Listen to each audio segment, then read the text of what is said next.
Faisons un bout de chemin ensemble.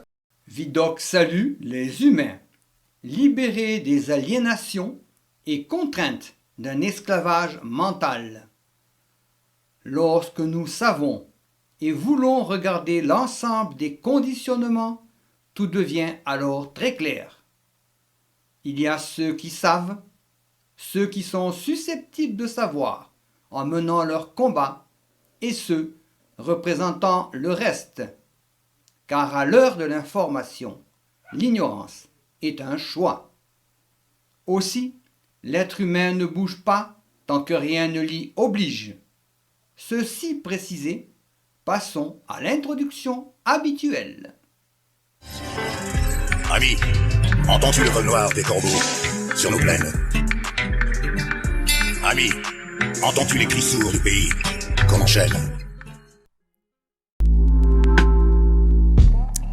Alors, je suis universitaire, je suis professeur d'histoire contemporaine émérite, chercheuse en activité. Et quand vous êtes historien, bien sûr, vous partez avec un présupposé. Tout le monde part avec des présupposés. On ne fait pas d'histoire quand on n'a pas une idée politique derrière la tête. Ça n'est pas vrai. Il y a la guerre en Ukraine actuellement. Comment comprendre cette guerre qui se déroule actuellement ? Alors, la guerre d'Ukraine, comme n'importe quoi, c'est une guerre. Si vous voulez, la Russie est une caverne d'Ali Baba. Une richesse en matières premières gigantesque. Bon. Tout le monde veut profiter de cette extraordinaire richesse.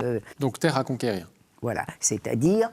Et l'Ukraine et la Russie, c'est au contraire de ce qui est répété aujourd'hui, une histoire commune. L'Ukraine a fait baver d'envie tous les impérialismes existants depuis les années 1890. Je rappelle que c'est en 1892, avec de Witt, que s'ouvre la Russie tsariste au capital étranger, et que, à partir de ce moment-là, tout le monde se goinfre sur la Russie et contrôle toutes ses industries, toutes ses activités, ses banques, etc.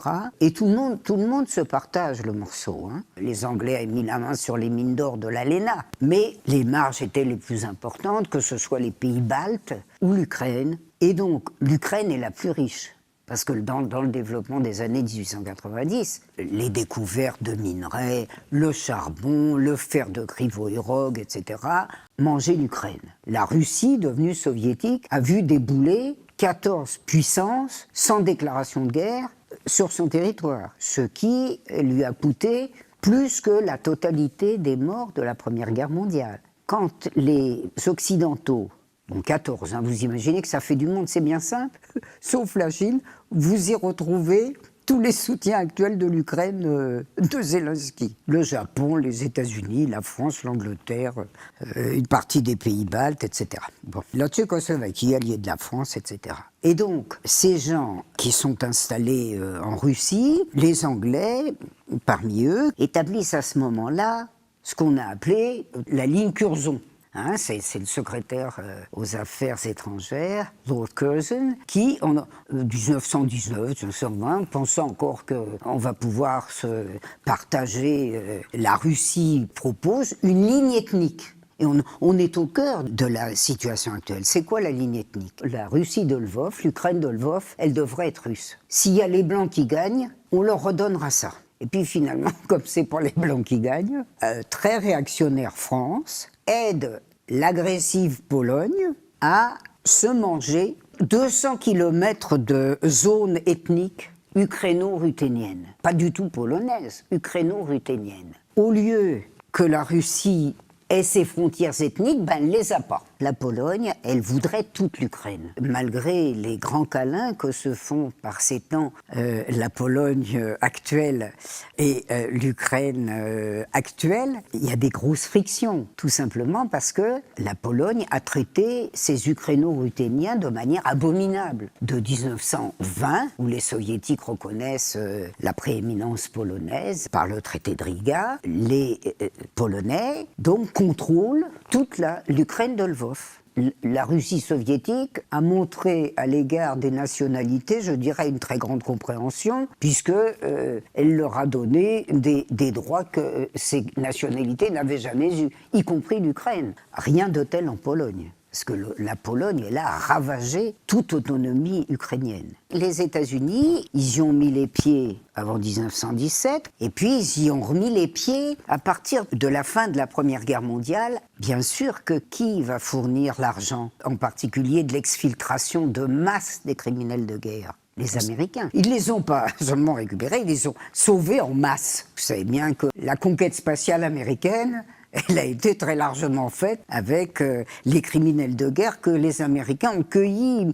Les chefs nazis, les scientifiques nazis, les Américains se pointaient, les Allemands leur ouvraient les bras en leur disant que ça y est, on faisait ami-ami, on partait ensemble. Entre parenthèses, d'ailleurs, le retournement ne datait pas de 1944, on préparait le retournement des fronts à partir de 1942-1943 quand même. Hein.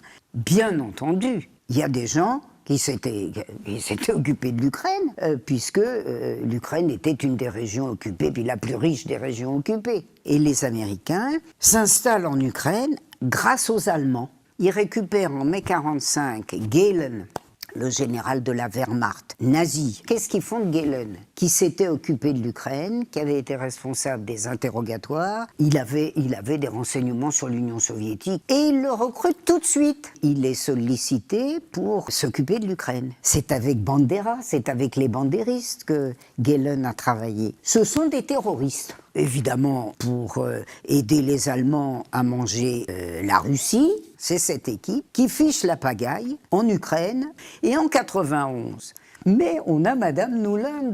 Elle s'est occupée du financement du bazar en Ukraine, c'est-à-dire de la révolution orange de 2004 et de tout ce qui a suivi. Qu'en 2013, c'est avant Maïdan, elle fait une conférence en novembre 2013, financée par Chevron. Vous savez, le grand groupe pétrolier. En janvier 2014, vous voyez, c'est juste avant Maïdan, elle va devant le comité des affaires étrangères du Sénat. Elle y explique que Chevron vient en novembre de conclure un accord avec l'Ukraine pour 10 milliards de dollars pour faire des investissements pétroliers, ce qui permettra de libérer l'Ukraine de la tutelle russe. C'est avant Maïdan. Et Madame Nuland est devenue très célèbre quand elle a fait la cantinière pendant les émeutes de Maïdan, parce que c'est elle qui distribuait des petits pains chauds. Et puis depuis, donc elle s'est abstenue à l'époque Trump, et elle a repris sa fonction depuis 2016. Auprès de Blinken, secrétaire d'État. Elle fait la pluie et le beau temps. Je recommande la fiche Wikipédia en anglais. La fiche en anglais raconte comment Madame Nuland a fabriqué les premiers gouvernements, les suivants d'ailleurs, post-Maïdan au téléphone, en expliquant comment celui-là, on le voulait bien parce qu'il était très bien. Eh bien, vous me posiez des questions tout à l'heure sur le maintien des nazis. C'était Pravi Sector, c'était tous ces groupements qui, on le sait, ont fait un peu désordre ces derniers temps avant qu'on ne transformât le groupe Azov en héros de l'indépendance nationale, comme d'ailleurs Bandera. Tout ceci, ça nous mène à une situation qui n'a rien à envier à ce qu'on appelait le bourrage de crâne de 1914-1918, qui, ces jours-ci, à être un peu battu en brèche par 2 ou 3 voix qu'on laisse s'exprimer. Je pense à Edgar Morin, 101 ans, avec la mémoire aussi fraîche que l'avait George Kennan, et qui dit ça commence à bien faire. Et il y a Todd, je trouve extrêmement intéressant que ce soit parmi des intellectuels juifs, dont on ne peut pas dire qu'ils aient tous été très philo-soviétiques, que ces temps-ci, avec une certaine conscience, il y a des interdits, mais on remarquera que Morin, que Todd, qu'Arnaud Klarsfeld disent qu'au nom de la défense de l'Occident, on est en train de réhabiliter bel et bien dans ce qu'on appelle la communauté internationale, c'est-à-dire grosso modo les anciennes puissances coloniales, de réhabiliter le nazisme. Quelles sont les responsabilités dans ce conflit? 2 choses. La guerre de l'Ukraine aux zones de l'Est a été une guerre épouvantable. C'est vrai qu'elle aurait pu faire 200 000 morts, elle en a fait 14 000. Ils ont été bombardés, ces gens du Donbass, Lugansk et Donetsk. Tout ça a été martyrisé pendant 8 ans et a suscité le même manque d'intérêt que les bombardements sur l'Irak, sur la Yougoslavie, sur la Syrie, sur 14 000 morts à l'Est, on s'en fiche, ça ne compte pas. C'est comme les morts du Yémen, ça ne compte pas. Bon, je rappelle quand même que les bombardements américains sur ces pays ont été des bombardements qui ont, par exemple, ravagé l'Irak, qui ont ramené l'Irak à l'âge de pierre. Il y a eu 8 ans de guerre, pendant lesquels Poutine s'est fait tirer l'oreille parce que le Donbass le suppliait d'intervenir, il n'intervenait pas. Il avait quand même dit, notamment depuis 2007, alors que n'avait cessé de gagner depuis 1991 l'otanisation de l'ancienne zone d'influence soviétique, il avait quand même dit qu'il y avait des butoirs. Les missiles américains sont au nez de la Russie. Et Mearsheimer l'a dit, tous les gens raisonnables l'ont dit, l'Ukraine est devenue une pure serve des États-Unis, que les États-Unis contrôlent de plus en plus de terres en Ukraine et qu'ils ont pris des intérêts majeurs dans une série de secteurs, notamment le secteur chimique et pharmaceutique, et que cette influence américaine en Ukraine s'est traduite par un armement jusqu'aux dents avant l'attaque russe et une intégration de fait depuis juillet 2021 dans l'OTAN. Or, la Russie avait dit qu'il fallait s'arrêter. Il y aurait un moment où elle dirait non. Elle a dit non, l'Union soviétique, quand la Finlande, en 1939, est devenue ouvertement un allié de l'Allemagne nazie. Je dirais que l'affaire ukrainienne, elle est, beaucoup d'intellectuels américains l'ont dit, équivalent de ce qui s'est passé quand les Russes ont dit non en Finlande. C'est la Russie qui, en apparence, a déclenché la guerre, comme elle avait déclenché la guerre contre la Finlande, après avoir tenté, pendant un temps considérable, de trouver un accord. Ça n'était pas possible, puisqu'il fallait absolument conduire à la guerre. Nous avons là une agression de ce que j'appellerais le type finlandais de 39. La Russie avait dit qu'il y avait un butoir, le butoir a été franchi, elle s'est décidée à défendre les gens du Donbass, qui peinaient depuis 8 ans. Les États-Unis nous mettent par leurs appétits en Russie dans une situation qui nous fait entrer dans une 3e guerre générale. Mais enfin, en France, on a entendu un lot de spécialistes qui n'ont jamais vu une archive de leur vie, qui sont des ignorants totaux, qui simplement ont le droit à la télé, à la radio ou à la grande presse, ils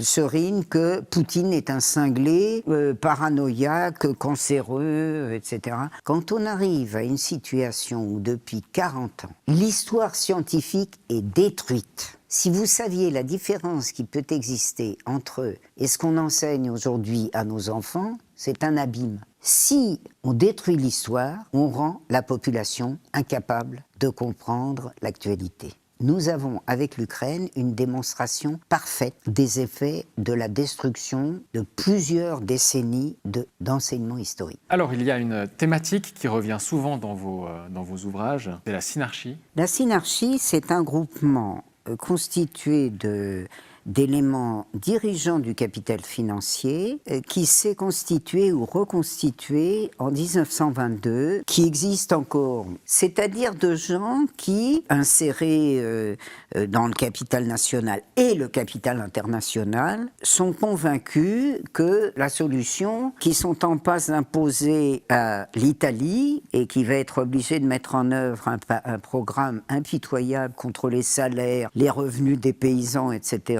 des Italiens, qu'il faut une solution autoritaire, un projet fasciste. Ils recrutent parmi les inspecteurs des finances et parmi les X, c'est-à-dire les polytechniciens, un peu les centraliens, et puis aussi un peu par-ci par-là les normaliens. Bien sûr que c'est une chose indicible aujourd'hui. Dire que le capital financier tient tout. Non seulement le capital financier, les grands intellectuels, les professeurs, un certain nombre de professeurs d'université, le monde juridique, les chefs de l'armée, la société est entièrement contrôlée par ceux qui en détiennent le pouvoir économique. Parce que quand on connaît bien les choses, on s'aperçoit que la collaboration de la deuxième, c'est à peu près la même chose que la collaboration de la première, avec les mêmes firmes. Les ligues fascistes avaient été formées par le capital financier. C'est un groupe qui a continué à exister. Mais bien sûr. Mais sous quelle forme? Alors, sous la forme d'associations, Bilderberg et Synarchie, parce qu'elle existe en France. À l'origine a été le mouvement martiniste de Saint-Yves d'Alvèldre. Oui, qui est à l'origine de la Synarchie, d'ailleurs. Qui, dans les années 80, a fait une société secrète. C'est une association secrète. Alors, pourquoi ça devient quelque chose de commun avec la franc-maçonnerie? Qui explique ce phénomène de recrutement? Comme il y a plein de radicaux et plein de socialistes, il y a plein d'anciens francs-maçons ou de francs-maçons. On mesure mal ce qui s'est passé. Ça a été un véritable interdit contre toute pensée dissidente. C'est-à-dire que depuis 30 ans, toute pensée non conforme est une pensée interdite.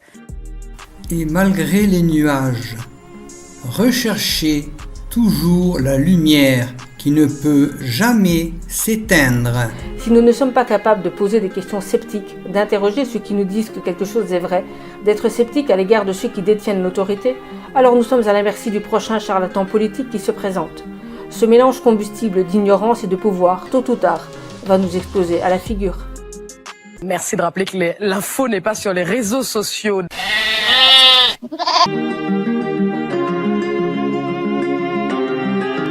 Pour ne rater aucun post-it, abonnez-vous. Est-il nécessaire de le dire? Mais surtout, il ne faut pas en rester là. Ne baissons pas les bras et réagissons.